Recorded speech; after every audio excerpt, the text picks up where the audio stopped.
Now that's Node.js is ready. Let's run some JavaScript code.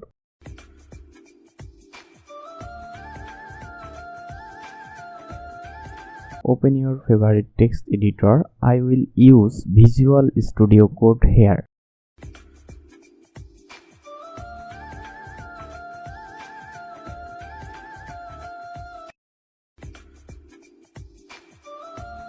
Create a new file called app.js.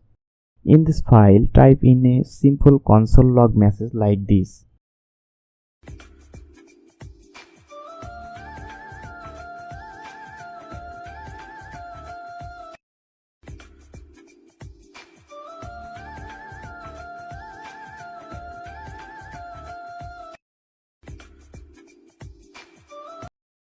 Console.log hello world.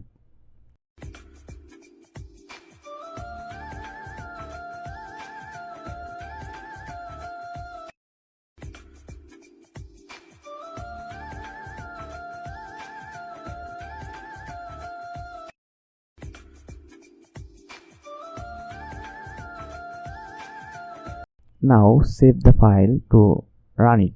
Go back to your command prompt or terminal. Navigate to the folder where app.js is saved and type